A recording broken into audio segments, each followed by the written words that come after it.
नेहा एक छोटे परिवार से थी। वह अपने मम्मी पापा और एक छोटे भाई के साथ गाजियाबाद में रहती थी। नेहा शुरू से ही पढ़ने में बड़ी मेधावी थी, जिस वजह से अपना कॉलेज ख़त्म करने के बाद उसकी एक बहुत ही अच्छी कंपनी में नौकरी लग गई। नेहा की शुरुआती तनख्वाह लगभग 30,000 रुपये महीना थी। नेहा की इतनी अच्छी नौकरी लगने से परिवार के सभी लोग बहुत खुश थे।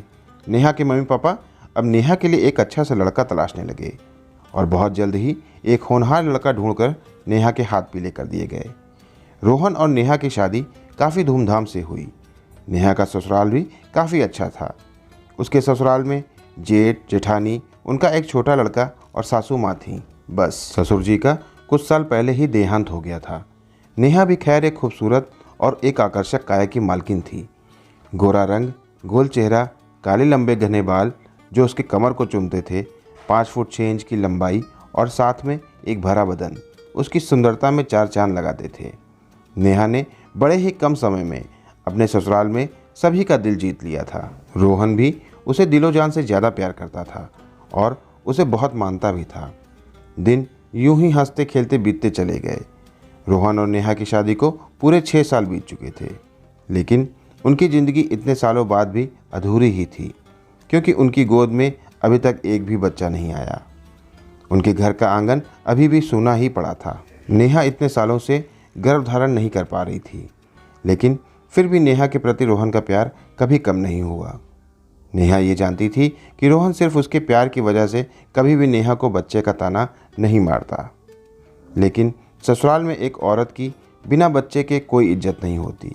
इसलिए नेहा को ससुराल की ओर से अधिकतर किसी न किसी के ताने सुनने ही पड़ते थे। जबकि नेहा एक बहुत ही सुशील और कामकाजी लड़की थी। उसके हाथों में जादू था।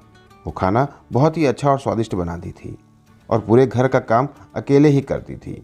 घर के सभी सदस्यों का बराबर से ध्यान भी रखती थी, पर फिर भी उसे सबके ताने सुनने पड़ते थे। कभी जेठानी कुछ बोल देती थी तो कभी ननद, बल्कि कभी कभी नेहा की सास रोहन से यहाँ तक कह देती थी कि बेटा, मुझे नहीं लगता कि अब इसके बच्चा होगा। तू ऐसा कर कि तू दूसरी शादी कर ले, जिससे इस घर को एक वारिस, एक चिराग तो मिल सके, क्योंकि इस बांझ कलमुही से तो कुछ नहीं होगा। अपनी सास की ऐसी बातें सुनकर नेहा बिल्कुल उदास हो जाती और अपने कमरे में जाके रोने लगती थी। रोहन अपनी माँ को डांटता और ऐसी बातें करने से रोकता, पर वो भी बेचारा क्या करे। वो नेहा को भी समझाता कि माँ की बातों का बुरा मत माना करो, मैं तो तुम्हारा हूँ ना, मैं थोड़ी किसी के पास चला जा रहा हूँ और मैं आखिरी सांस तक सिर्फ तुम्हारा ही रहूँगा। ऐसी ही छोटी मोटी कहासुनी में दिन बीतते चले गए और नेहा आए दिन किसी न किसी बात पर बच्चे के लिए ताने सुनती ही रहती। अब रोहन भी सभी को समझा समझा कर थक चुका था, बिल्कुल परेशान हो गया था। वो ना तो अपनी भाभी को घर से बाहर निकाल सकता था और ना ही अपनी माँ बहन को। इसलिए उसने फैसला किया कि वो खुद ही घर से चला जाएगा, जिससे नेहा को घर वालों के तानों से छुट्टी मिल जाएगी और रोहन का दिमाग भी थोड़ा सुकून में रहेगा। तो वो एक दिन नेहा को लेकर घर से दूर कहीं एक कमरा किराए पर लेकर रहने चला जाता है। अब इस नए घर में रोहन और नेहा खुशी खुशी रहने लगते हैं। एक दिन रोहन के बॉस का जन्मदिन था, तो वो मॉल में अपने बॉस के लिए एक गिफ्ट पसंद करने गया था। मॉल में टहलते टहलते अचानक उसकी नज़र दूर खड़ी एक औरत पर पड़ी। उसे लगा कि कहीं ये उसकी पत्नी नेहा तो नहीं। तो रोहन थोड़ा सा आगे बढ़कर देखता है तो हाँ, ये तो नेहा है और उसके साथ एक नौजवान लड़का भी था। नेहा और वो लड़का दोनों आपस में खूब हंस हंस के बातें कर रहे थे, जिसे देखने से लग रहा था कि दोनों एक दूसरे को पहले से जानते हैं। रोहन ये सब देखकर थोड़ा चौंका और उसे कुछ शक भी हुआ, पर उसने अपना दिमाग साफ किया और ये सोचा कि अरे जो कोई भी होगा, नेहा घर पहुंचकर तो मुझे बता ही देगी। और वो अपने बॉस के लिए गिफ्ट लेकर वहाँ से चला गया। शाम को जब रोहन घर लौटा तो नेहा ने दरवाज़ा खोला। रोहन को थका हुआ देखकर नेहा ने पूछा, क्या हुआ, काफ़ी थके हुए लग रहे हो? तो रोहन ने बताया कि आज बॉस का जन्मदिन था, तो उसी में काफ़ी थकान हो गई है। नेहा कहती है, ठीक है, आप कपड़े चेंज कर लो, मैं आपके लिए चाय बना देती हूँ। तो रोहन इस बात पर अपनी सहमति जताते हुए वॉशरूम चला जाता है और मुंह हाथ धोकर फिर से कमरे में आकर सोफे पर बैठ जाता है। नेहा गर्मा गर्म चाय लेकर आती है और रोहन को देती है। रोहन चाय पीने लगता है और इंतजार करने लगता है कि अब शायद नेहा उसे कुछ बताए, पर नेहा अपने घर के कामों में जुटी रहती है। तो काफ़ी देर बाद जब रोहन से बर्दाश्त नहीं होता तो वो नेहा से पूछ ही बैठता है कि नेहा आज कहीं गई थी क्या। तो इस पर नेहा रोहन को बताती है कि हाँ, आज मैं मॉल गई थी कुछ सामान लेने, और जो सामान वो मॉल से लाई थी उसने सब रोहन को दिखाया, पर उस लड़के के बारे में उसने रोहन को कुछ भी नहीं बताया। अब रोहन को थोड़ा थोड़ा नेहा पर शक होने लगा था कि नेहा ने उसे बाकी सारी चीज़ें तो बता दी, पर उस लड़के का कोई भी जिक्र नहीं किया। आखिर क्यों? कौन है वो लड़का? पर रोहन अपने अंदर उमड़ते सवालों के समंदर को शांत करके बिना कुछ कहे चाय पीने लगता है। कुछ दिनों बाद रोहन फिर से उसी लड़के के साथ नेहा को मार्केट में देखता है, पर रोहन फिर भी शांत ही रहता है। और फिर रोहन अधिकतर नेहा को उस लड़के के साथ इधर उधर कहीं ना कहीं देख ही लेता है। एक दिन रोहन अपने घर के गेट पर पहुंचने ही वाला था कि अचानक ही उसने अपनी बाइक रोक दी। उसने देखा कि वही लड़का नेहा को अपनी बाइक पर बिठाकर घर तक छोड़ने आया था, और बाइक से उतरने के बाद दोनों हंस हंस के बातें कर रहे थे। रोहन ये सब देखकर हैरान और परेशान हो जाता है, पर वो नेहा से इस बात की कोई भी चर्चा नहीं करता है, क्योंकि रोहन नेहा से बहुत प्यार करता था और उसे डर था कि कहीं उसकी किसी रोक टोक की वजह से नेहा उसे छोड़कर चली ना जाए। एक दिन रोहन सुबह सुबह चाय पीते हुए अखबार पढ़ रहा था और नेहा बाथरूम में नहा रही थी, तो नेहा का फ़ोन बजने लगता है। रोहन उठ के जाता है और फ़ोन उठा लेता है। इससे पहले कि रोहन इधर से हेलो बोल पाता, उधर से एक आवाज़ आई कि रोहन नेहा से कह देना कि मैं थोड़ी देर में घर आ रहा हूँ, और रोहन तुम भी घर पर ही रहना, मुझे तुमसे भी कुछ ज़रूरी बात करनी है नेहा के बारे में। अब फ़ोन करते ही रोहन एकदम से चौंक जाता है और उसे कुछ भी नहीं समझ में आता कि आखिर उस लड़के को मेरा नाम कैसे पता चला और वह मुझसे क्यों मिलना चाहता है। कहीं उस लड़के और नेहा के बीच में कुछ गलत तो नहीं? कहीं नेहा मुझे छोड़ने की तैयारी तो नहीं कर रही?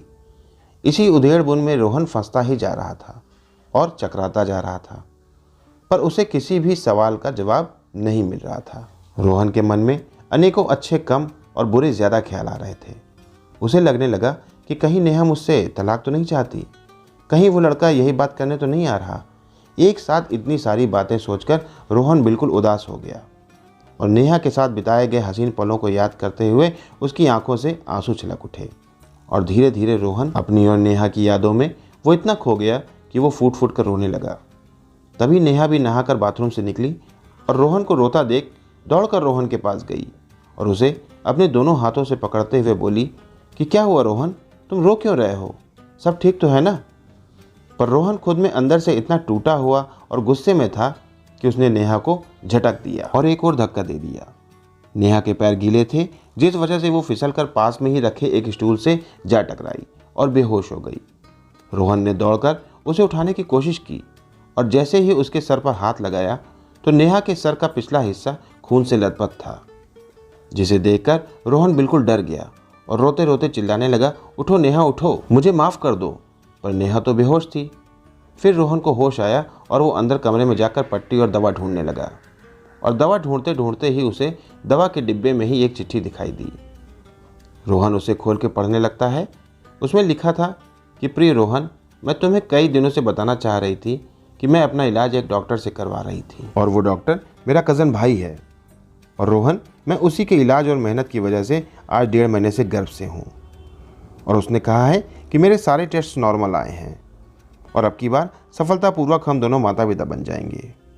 मैं कुछ दिनों में उसे अपने घर पर खाने के लिए बुलाने वाली हूँ, तो तुमसे भी मिलवाऊंगी। रोहन अभी चिट्ठी पढ़ ही रहा था कि तभी दरवाजे की घंटी बजती है। रोहन दौड़कर दरवाज़ा खोलता है तो सामने वही नौजवान लड़का खड़ा होता है जिससे नेहा मिलती थी। रोहन के कुछ कहने से पहले ही वो बोल उठता है, और रोहन कैसे हो? तुम शायद मुझे नहीं पहचानते, मैं नेहा का भाई अरुण हूँ। अभी कुछ देर पहले मुझसे ही तुम्हारी बात हुई थी। अरुण नेहा को ढूंढते हुए अंदर घुस आता है। तभी फर्श पर पड़ी खून से लथपथ नेहा पर अरुण की नज़र पड़ती है। वो चौंक जाता है और दौड़कर नेहा को उठाकर अस्पताल पहुंचाता है, पर अस्पताल पहुंचते पहुंचते काफ़ी देर हो जाती है और नेहा कोमा में पहुंच जाती है और अपने पेट में पल रहे अपने बच्चे को भी खो देती है।